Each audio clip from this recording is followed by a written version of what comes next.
dengan sudah kerja pengalaman banyak, terus kan pasti punya cita-cita untuk berkeluarga, saya yakin gitu ya. Kalau belum, kira-kira kriteria lelaki yang Mbak Angka suka itu seperti apa gitu. Ini mudah-mudahan menarik teman-teman nih ya. Iya. Jangan di skip.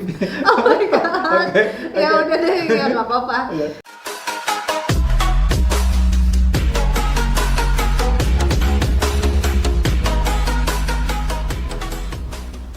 Selamat datang di Ian Vlogs Podcast.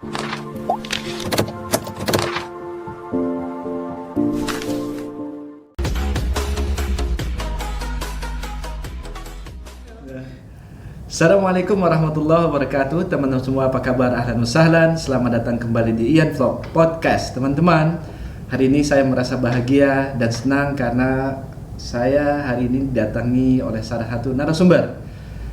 Masya Allah, nanti saya akan ceritakan bagaimana saya bisa bertemu dengan beliau. Ini saya panggil Mbak Angka. Iya. Mbak Angka, apa kabar? Baik, alhamdulillah. Selamat datang di tempat kediaman kami di Ian Vlog. Terima kasih sudah memberikan waktunya kepada saya. Ini mudah-mudahan bisa jadi manfaat buat teman-teman yang melihat video ini. Kita akan sedikit menggali, bertanya kepada Mbak Angka, siapa sih Mbak Angka ini sebenarnya. Sebelumnya kita melangkah lebih jauh, kita kenalan dulu sama Mbak Angka. Mbak Angka, apa kabar? Baik, alhamdulillah. Mas Ian, apa kabar? Baik, alhamdulillah. Ini teman-teman kayaknya juga sudah menunggu nih, siapa sih Mbak Angka sebenarnya gitu. Mbak Angka bisa tanya nggak, Mbak Angka tuh namanya sebetulnya siapa? Angka aja atau mungkin ada namanya, asalnya dari mana? Oke. Ya, pekerjaannya tuh saat ini apa? Oke. Semuanya aku sapa dulu ya. Makasih ya Mas Ian udah di invite buat ke Terima vlognya Mas kasih. Ian. Walaupun agak susah waktunya. Nama aku Vanka Suryo nama papa. Oh, iya, oke. Tapi emang semua teman deket aku manggilnya Anka sih. Emang aku lebih comfort dipanggilnya Anka. Angka, oke. Aku asalnya dari Indonesia, definitely dari Jakarta. Oh, dari Jakarta. Dari Jakarta. Betawi. Enggak sih, Oh, gitu. cuman kayak ya udah nggak ada keluarga di daerah. Oh, gitu. Tapi emang udah dari grow up-nya di Jakarta, Oh, mama gitu. semua di Jakarta. Oh, Cuman iya. asal dari Makassar, Oh. papa Jawa. Oke, tinggal Terus di Jakarta. Iya, tinggal di Jakarta. Oke. Terus Makassar. apa lagi tuh? Jawa. Iya. Kerja ya? Iya, Mbak Angka, jadi gini teman-teman. Mbak Angka ini itu punya profesi yang Masya Allah. Sebelumnya, akan saya ceritakan dulu. Saya ketemu sampai Mbak Angka sampai di tempat ini. Waduh, iya. Itu ada ceritanya. Jadi, kalau teman-teman melihat video saya yang mengenai wisata atau jalan-jalan saya ke namanya As-Sauka, Wadi As-Sauka yang terletak di Rasul Khaimah. Itu waktu itu saya dengan Ustadz Abdurrahman. Kita sudah sampai naik ke atas itu dan udah mau maghrib nih, sudah mau maghrib ya. Iya. Kita turun, kita sudah selesai alhamdulillah sampai ke ujung, sampai ke puncak kita turun. Nah pada saat turun itulah ini qadarullah ya, Mbak Angka itu kenapa saya tahu Indonesia, karena kebetulan lagi sedang telepon. Iya benar. Telepon. Jadi kan langsung, oh ini orang Indonesia, langsung saya sapa karena kaget juga, ternyata di sini ada kebetulan juga Mbak Angka itu sendiri lagi. Iya. Saya juga. Nah, itu akhirnya ketemu kan, kaget, Mbak ini dari Indonesia ya Mbak, emang udah berbahasa Indonesia, ini saya juga orang Indonesia, terus kenalan. Yang membuat saya tuh tertarik dengan Mbak Angka, maksudnya Mbak Angka ini tipenya itu, beliau ini adalah seorang pramugari yang mungkin masing-masing manusia itu punya sifat berbeda, terus punya hobi dan berbeda. Mbak Angka ini punya hobinya Masya Allah, suka yang menantang. Sendiri loh teman-teman, itu sendiri ke Rasul Khaimah, itu sekitar berapa ya? Berapa kilo dari sini? Mungkin 80-100 km sendiri naik ke atas gunung. Itu mungkin biasanya ya, ini kalau bukan jiwa bukan petualang, Adventure ya? Ya adventure, itu malas untuk pergi jalan jauh-jauh sendiri. Mungkin ajak temennya, kayak saya juga tuh waktu itu dengan Ustadz Abdurrahman. Jadi itulah yang membuat saya bangga, kaget sekali. Terus juga ternyata Mbak Angka ini termasuk yang suka olahraga, bersepeda. Maksudnya itulah hobi-hobi yang akhirnya, wah ini kayaknya bagus sekali suatu saat untuk saya undang ke podcast. Dan alhamdulillah sudah sebetulnya memang agak lambat juga dari kita ketemu, tapi alhamdulillah pada akhirnya ketemu. Iya. Mbak Angka, Boleh ya teman-teman sebelum kita lanjut kepada selanjutnya, ikuti ya teman-teman ini foto-foto Mbak Angka di saat bertugas.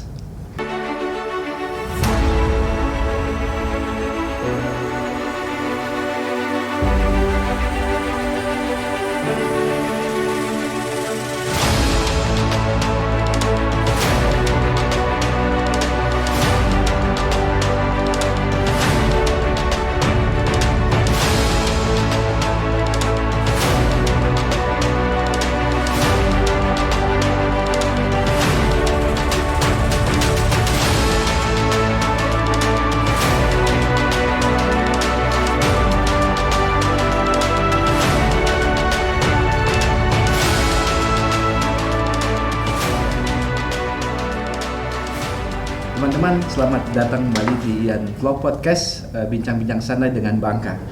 Mbak Angka, ini saya pengen tahu, ini Mbak Angka ini sudah berapa lama di United Arab Emirates?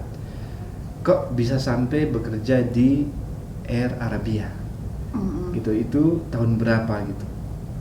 Pertama, dan bisa sampai ke sini tuh apakah memang apply di Indonesia atau mungkin ada kenalan atau seperti apa, mungkin teman-teman bisa tahu, silakan. Iya, Air Arabia itu base-nya di Sharjah ya, United Arab Emirates. Dan kebetulan aku join tahun 2011. 2011. Iya, tapi ini shortcut aja, sebenarnya long banget, long story banget. Ada tentang percintaan juga di tengah-tengahnya. Iya. Tapi kita bikin short aja ya. 2011 pertama kakakku yang join. Kakakku juga di Only One Indonesian cabin crew di situ di Air Arabia juga. Terus dia kayak invite aku kayak why not, kayak coba aja dulu. Yaudah aku datang dengan visit visa. Visit visa itu tahun 2011. Oke. Aku masih umur 21 tahun. Oh, Masya Allah. Ketahuan berarti umurnya. Ya udah ya, sekarang udah nggak usah dihitung kayak gitu. Tapi ya udah.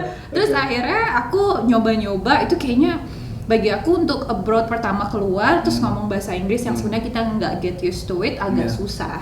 Tapi ya udah akhirnya aku kayak nggak tahu itu sebuah miracle, aku akhirnya keterima. Terus dia bilang kayak ya udah lo unik sih gini. Ya udah akhirnya keterima, ya alhamdulillah, mungkin dari rezeki juga ya. Terus akhirnya aku join sampai tahun 2013. Cuman ada some other reason, kayak personal reason, aku harus pulang ke Indonesia. Oh, jadi 2011 sampai 2013 setelah itu ke Indonesia. Aku balik ke Indonesia, aku gabung di salah satu kayak private jet atau charter airlines untuk oil company. Based di UK. Akhirnya aku terbang di sana, di Indonesia, tapi aku untuk orang-orang bulenya gitu-gitu. Base-nya di Indonesia ya? Iya. Akhirnya terus aku ngerasa pas 2 tahun itu aku sebenarnya lebih enak untuk di luar negeri sih, nggak di Indonesia ya. Itu bukan untuk hal yang salary atau apa, karena kita nggak mungkin bisa bandingin sih salary-nya. Cuman kayak masalah orang-orangnya, masalah lingkup kerjanya dan lain-lain, aku lebih senang sih. Akhirnya kakakku bilang ya udah nih, kebetulan kenapa lo nggak coba lagi di Air Arabia? Udah nggak mungkin lah, udah resign terus balik aku tahun 2015 awal. Itu nggak tahu gimana langsung chiefnya yang ngambil aku, langsung kayak personal interview, terus dia nggak nanya apapun, dia cuma nanya kenapa, gimana di keluarga gitu-gitu, dapat lagi aku join. Mantap, jadi langsung ya, karena memang juga ya mungkin tahu kualitasnya dan kedua karena Mbak Angka juga pernah di Air Arabia. Iya, tapi ya mungkin katanya sih karena memang file aku masih bagus banget, terus chiefnya tahu aku. Itulah karena dari kualitas. Ya udah, akhirnya aku di kayak ya udah lo join besok, langsung kayak oh ya udah gitu. Dari 2015 sampai sekarang sih akhirnya ya udah, dan tetap sih satu-satu orang Indonesia. Tuh, ini berarti hanya satu orang saja, orang Indonesia yang bekerja di Air Arabia di cabin crew-nya. Teman-teman, sebelum kita melangkah lebih lanjut, ikuti pesan-pesan berikut ini dulu.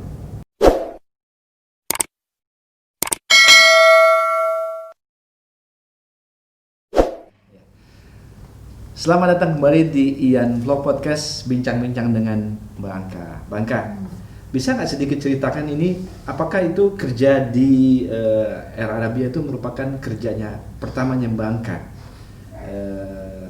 di umur yang 21 tahun itu? Apa sebelumnya mungkin sudah bekerja juga? Bisa nggak mungkin teman-teman bisa tahu, lebih tahu backgroundnya seperti apa?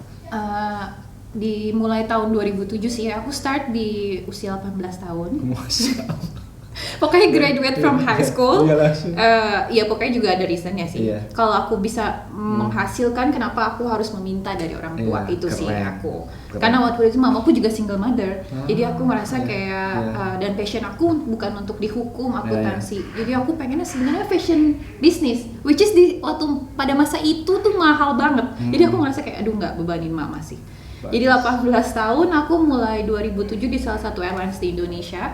Kebetulan aku diterima di beberapa airlines di Indonesia, tapi aku milih salah satu ini di Lion Air sih. Mantap. Gitu. Ini teman-teman ini bagus loh, maksudnya buat motivasi juga sebetulnya dari Betul. dengan latar belakang pengen ingin menghasilkan sesuatu sendiri. Itu Mbak Angka sudah memutuskan 2007 umur 18 tahun sudah bekerja di Lion Air. Ini poin, maksud saya ini bagus sekali buat motivasi juga teman-teman di Indonesia. Mbak Angka, terus kira-kira setelah itu udah selesai itu 2007 terus ya di perusahaan penerbangan Lion Air atau juga pindah-pindah sebelum sampai 2011 akhirnya ke sini? Oh enggak ya, aku 2007 sampai aku selesaiin kontrak karena kita kalau jadi cabin crew itu ada kontraknya. Kalau nggak ada kalau nggak diselesaikan penaltinya, aduh gede banget gitu. Yeah. Sampai akhirnya 2011 itu aku selesai, baru aku move ke RRG itu. Yeah. Akhirnya selesai sih di Lion Air, tapi aku terima kasih juga sih Lion Air itu membentuk aku sampai sekarang ini. Ya. Kayak beda banget airlines Indonesia sama airlines luar. Gitu ya. Iya, beda-bedanya beda banget gitu. gitu. Dari when it comes to kayak seniority Okay. itu beda banget. Sampai akhirnya aku, tapi thanks to juga itu sih Lion Air yang benar-benar ngebentuk aku untuk benar-benar ngebentuk aku bener kayak untuk respect, untuk apa sih ini kerja dan lain-lain. Sampai akhirnya aku datang ke sini aku agak shock sih. Sampai orang di sini tuh bilang, Anka lo terlalu sopan. Oh gitu ya, udah oke. Jadi aku agak mulai kayak merendahkan. Ternyata tidak bisa kayak gitu karena kita multicultural ya. Jadi kayak ya gitulah sampai akhirnya gitu. Nah, Mbak Angka, jadi Mbak Angka tuh sebagai pramugari itu perasaan gimana sih kalau hampir setiap saat itu harus terbang ke sana kemari? Ada nggak sih rasa takut itu atau udah jadi hal yang biasa kali ya? Karena setiap saat terbang itu, ada nggak punya kepikiran, kayaknya takut terbang atau apa gitu? Iya, turbulence ya semuanya. Pasti ada sih, pasti ada momen-momen juga aku ngerasa kayak banyak banget sih gitu? banyak banget. Aku pernah menghadapi yang aku bilang death on board Gitu. dari Jeddah. Jadi itu benar-benar bapak itu meninggal di penerbangan. Ya terus kalau turbulence ya itu udah kayak makanan sehari-hari makan sehari-hari, nah itulah makanya itu kan berarti sudah akhirnya faktor terbiasa. biasa. Iya. Karena biasanya kita kan bagi kita yang penerbangan itu kan hanya terbatas ya, beda dengan Masya Allah yang pramugari atau pilot itu yang bisa dikatakan seminggu ada. Itu kan setiap saat itu seperti itu. Kita aja kadang-kadang pernah pesawat berhenti mati gitu mesinnya agak gini dikit aja aduh gitu ya kan main itu. Iya. Jadi tetap sebetulnya rasa takut itu ada gitu ya. Ada banget sih. Tapi ya gitu, balik lagi sih. Setiap aku kerja aku berdoa sih. Kayak kalau memang ya maksudnya aku percaya dengan umur sama ya kan sama hati kita ya udah ada semuanya udah ada jalannya. Jadi ya udah pasrah aja sih sama berdoa selalu. Udah gitu sih. Mbak Angka, cuman itu kalau penerbangan tuh di Air Arabia itu kemana aja, bisa nggak boleh tahu kita ke negara mana aja biasanya Mbak Angka? Air Arabia itu kan kebetulan dia juga kan low cost company ya. Kalau low cost airlines itu kan kebetulan mungkin hanya daerah region kita aja. Cuman sekarang dia lebih kayak banyak sih destinationnya, cuman nggak ada Indonesia ya. Jadi mungkin itu juga dia kenapa nggak nge-hire Indonesia. Oh karena tidak ada Indonesia. Tapi sekarang ini kita buka Malaysia dan aku pernah bilang kalau nggak salah dia nge-recruit Malaysian sama Thailand beberapa bulan lalu dan beberapa orang Indonesia juga coba. Tapi aku juga nggak tahu ya kenapa nggak ada yang keterima. Mungkin ya standarnya mereka apa gimana aku juga nggak ngerti ya, unfortunately. Tapi sekarang mereka banyak banget nih destinationnya. Kebetulan Air Arabia tuh ada 3 base. Ada di Sharjah UAE, United Arab Emirates di sini, ada di Maroko. Oh, di Maroko. Dan Maroko itu lebih terbangnya ke Europe. Ke Europe. Nah, kalau kita juga ada beberapa Europe, tapi nggak sebanyak itu. Sama satu lagi di Egypt. Oh, di Egypt. Kalau di sini terbangnya kemana aja bisa tahu nggak Pak? Mostly kita terbang itu ke Indian itu semua, hampir Indian pasti. Ke Saudi juga semua, Saudi sampai ke Riyadh, ke Qasim semuanya. Terus ke Nepal, Kathmandu, kita ke Prague, ke Austria, ke Vienna. Terus ya itu yang Qatar untuk kesana sini ya. Tapi kalau yang di Maroko mostly-nya ke Europe ya. Iya. Kita juga sini ada Europe tapi nggak sebanyak yang ada di Maroko. Iya, gitu. Mantap. Oke teman-teman, sebelum kita lanjutkan pada bincang-bincang selanjutnya, ikuti pesan-pesan berikut ini dulu.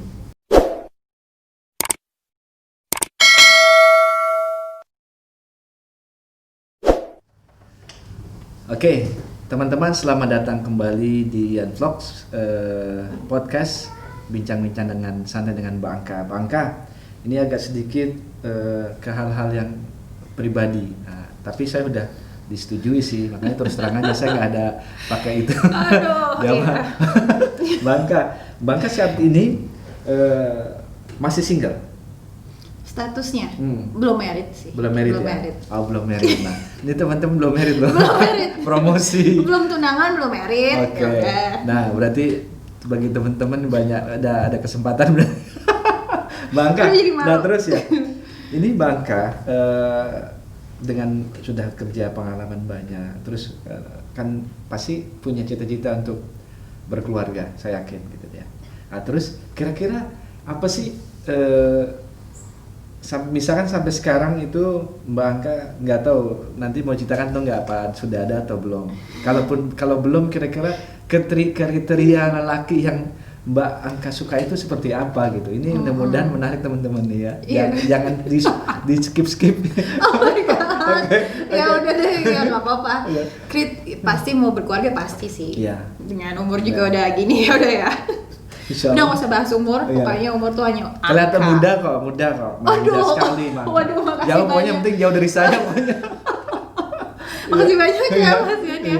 Aduh, ya kriterianya sih nggak sih, kayaknya kalau udah semakin berumur standar aku juga nggak semakin turun dibilang. Tapi kayaknya yang penting sih bertanggung jawab dan pekerja keras. Dan aku nggak mau bohong ya, tapi appearance tuh juga penting buat aku. Karena aku gitu, kalau orang pertama ketemu terus aku nggak ada kliknya, aku nggak jalanin. Kalau aku tipenya gitu. Cuman kalau aku tahu kayak bisa nih. Jujur bagus. Bener kan? Dibanding aku sosokan kayak enggak sih kalau fisik nggak penting. Enggak, aku juga penting lah gitu loh. Maksudnya ya gimana sih? Saya akan ketawa ya teman-teman. Bener nggak Mas Ian ya? Iya. Jujur aja ya. Jadi teman-teman tuh bertanggung jawab, bekerja keras. Nah itu ada dua. Iya, sabar. Banyak sih sebenarnya, cuman itu general. Jadi pemimpin gitu ya. Iya, yang sebenarnya yang mau hidup, kalau aku mencari pasangan soalnya kayak teman hidup. Benar-benar kalau aku ngerasa kayak kalau teman itu kan kita takut kehilangan. Terus kayak kalau teman itu pasti kita keep kan, dan itu long lasting banget dan kita bisa share apapun kayak as teman gitu. Cuman kalau yang kayak cinta-cinta gitu kan kayak aduh males banget gitu, kayak as a friend gitu loh, teman tapi teman hidup. Mantap gitu. Ini bagus loh. Nah ini kan ada sedikit ilmu. Itu dari setiap ini ada yang kita bisa petik hal-hal positifnya, masya Allah. Bangka.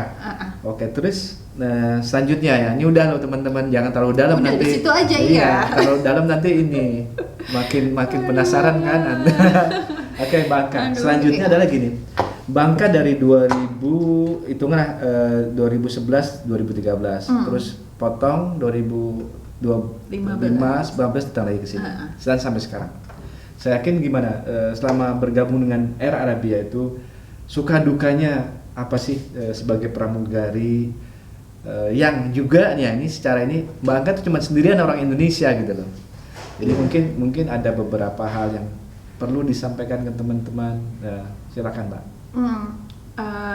Suka dukanya jadi pramugari, dukanya banyak sih. Pas kita join jadi pramugari itu orang-orang melihat pramugari dari perspektif yang negatif itu banyak banget. Memang benar sih, kayak maksudnya aku juga nggak bohong, kayak pramugari itu dunianya dibilang glamour enggak, tapi dibilang tempting iya. Kayak kita tuh dibuat seperti kayak apa ya, kehidupan yang sebenarnya enak, kayak kita punya rutin yang itu aja, terus banyak banget kita punya privilege-nya, tiket apapun itu deh, kita banyak banget, terus kayak ya udah hidup tuh indah aja deh. Dan aku enak sih, seneng banget karena ketemu orang setiap hari, kerja dengan orang setiap hari, dan walaupun aku satu-satunya orang Indonesia, tapi kenapa aku malah lebih nyaman ya? Nggak tahu ya, aku nggak tahu ya, tapi ini aku loh, aku ngerasa kayak waktu aku back itu 2007, aku ngerasa iya enak di negara sendiri dan bener-bener, cuman mungkin ya aku itu bukan aku. Jadi waktu aku juga diterima di semua airlines, waktu aku balik ke Indo dan diterima di semua airlines, akhirnya aku memutuskan untuk di charter Halim. Aku lebih mikir kayak, aduh nanti gue gimana ya kerjanya, karena aku udah terbiasa dengan orang-orang yang kayak mind your business gitu, kayak lo gue selesai kerja udah selesai ya gitu. Dan itu enak sih menurut aku. Kayak akhirnya sukanya tuh yang kayak gitu, yang kayak gitu-gitu. Jadi kita ngerasa kayak ya ampun enak banget ya, kayak makin matang kali dirinya. Iya, jadi kayak bener-bener gak ada yang ikut campur sama urusan masing-masing. Ya pasti gosip-gosip pasti ada sih. Cuman kayak aku lebih suka orang-orang yang kayak gitu. Gitu. Kalau dukanya ya gitu sih, kita jauh dari keluarga. Which is nggak enak kalau misalnya lebaran, kadang kita udah apply cuti, ternyata kebanyakan orang yang apply cuti kitanya nggak dapet kayak gitu. Ya hari-hari tertentu kita nggak bakal bisa expect kita ngerayain. Gitu. Dukanya sih gitu-gitu ya. Ya, selebihnya kayaknya lebih kepada sukanya ya. Iya, lebihnya apapun itu yang aku jalanin, aku mencoba untuk enjoy. Keren. Iya sih kayak gitu. Teman-teman, ini selanjutnya nih, ini kan kalau saya udah insyaallah sudah tahu, tapi teman-teman juga perlu tahu juga, ini di waktu kosongnya Mbak Angka itu, liburan segala macam itu diisi apa aja, yuk kita tanya. Dan juga hobinya seperti apa, karena ketika saya bertemu itu betul terang aja, saya tuh sangat kagum dalam arti gini, tadi kan disampaikan kehidupan pramugari walaupun memang tidak semuanya ya, ternyata ada segelintir, salah satunya adalah Mbak Angka yang punya hobi itu bukan main itu loh. Saya itu malam itu sendiri jauh lagi. Nah itu kan, nah itu teman-teman bisa dikasih tahu nggak Mbak, kira-kira apa hobinya tuh, ngisi waktu kekosongan tuh biasanya diisi pakai apa aja? Sampai kok jauh-jauh ke sana. Jauh banget ya. Ini ngajak aja berapa kali nyetir juga. Sendiri. Nyetir sendiri.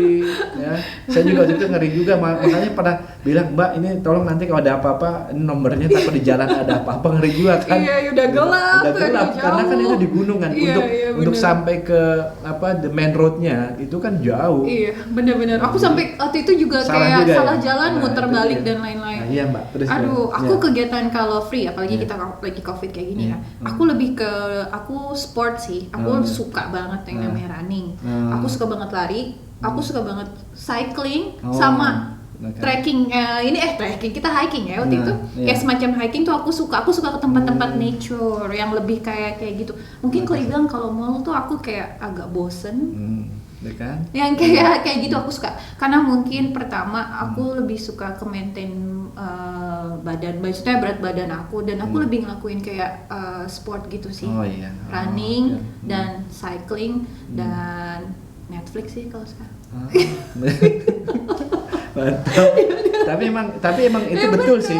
Jadi memang maksudnya juga karena itu kan sudah bukti ketika saya ketemu di gunung tersebut, memang sudah bukti bahwa emang Mbak Angka tuh hobinya seperti itu. Iya. Saya pikir mungkin kan biasa apalagi masih muda, mungkin sukanya jalan-jalan yang tempat-tempatnya mall segala macam. Ternyata darinya ke gunung-gunung, terus juga hobi main sepeda sebagai itu suatu hal yang positif sekali loh Mbak. Mencoba untuk positif sih sekarang kayak, dan aku emang senang sih ngejalaninnya, aku happy karena aku bener-bener ngelakuin apa yang buat aku happy sih sekarang ini. Kayak aku ngerasa cycling itu aku bisa sampai 50 km sendiri loh, maksudnya tuh kayak 60 km. Tapi aku ngerasa aduh ini kayak stress relief aku deh, kayak bener-bener aduh gitu, kayak enak gitu. Jadi aku sekarang mencoba lebih kayak gitu dibandingkan yang mikirin lah keadaan dan lain-lain. Udahlah enggak lah kayak gitu. Tapi mantap ini bagus. Jadi dari beberapa teman-teman yang masuk di podcast Ian Vlogs ini, alhamdulillah kita banyak mendapat sebetulnya ilmu dari masing-masing teman-teman yang berbackground berbeda-beda pekerjaan. Inilah salah satu komitmen Ian Vlog untuk mencoba terus memberikan hal-hal yang insya Allah memotivasi, hal-hal yang positif dan sebagainya. Mbak Anka, mungkin ini di akhir dari perbincangan, ada nggak yang mau disampaikan ke teman-teman? Atau mungkin bisa juga, RRB itu juga sampai sekarang masih membuka ini nggak, apa karir atau apa job untuk cabin crew? Iya. Mungkin ada, kalau bisa juga, kalau ini teman-teman yang nonton mungkin bisa coba biar ketemu sama Mbak Anka kerja. Iya betul, soalnya aku juga banyak banget sih suka dapet DM sih Mas ya, tuh kayak mungkin orang-orang yang udah pengen jadi pramugari dan apa-apa, karena emang gak semudah itu ya, karena emang ya maksudnya tapi balik lagi sih itu rezeki-rezekian juga sih, bukan berarti kayak lo bagaimana lo bakal keterima, lo gimana enggak sih. Tapi menurut aku jangan pernah never give up. Nah itulah, coba why not, nggak rugi juga exactly. Kan. Nah, gitu. Jadi cuman aplikasi gitu saja. Iya. Kalau suatu saat emang kalau rezekinya kan dipanggil. Iya. Gitu, jadi nggak nothing tulus lah. Gitu. Benar-benar, dan nggak jangan satu tempat. Jadi siapapun yang mau jadi pramugari atau cabin crew, jangan tiba-tiba cita-citanya, aduh gue mau internasional, enggak. Kayak coba aja dulu di dalam negeri kenapa enggak gitu. Dan kalau sudah ada pengalaman lumayan kan bisa, alhamdulillah. Enak kan kayak gitu. Pokoknya aku merasa jangan never give up on everything. Terus aku merasa kayak kita harus positif sih dalam semuanya, dalam semua hal pokoknya. Mantap. Wah keren sekali Mbak Anka. Terima kasih sekali lagi sudah menyediakan waktunya untuk bisa datang ke tempat kami ini untuk menjadi narasumber di Ian Vlog Podcast. Saya berdoa mudah-mudahan Mbak Anka selalu diberikan kesehatan, tambah sukses. Amin. Mudah-mudahan juga jodohnya cepat dapat ya. itu selalu tersaut sih semua. Itu kalau didoain banyak orang lo cepet. Ya ampun, amin. Iya ya Allah, amin. Amin. Masya Allah ya. Oke teman-teman, terima kasih sudah menyaksikan Ian Vlog Podcast. Ikuti video-video dari Ian Vlog selanjutnya. Terima kasih. Assalamualaikum warahmatullahi wabarakatuh.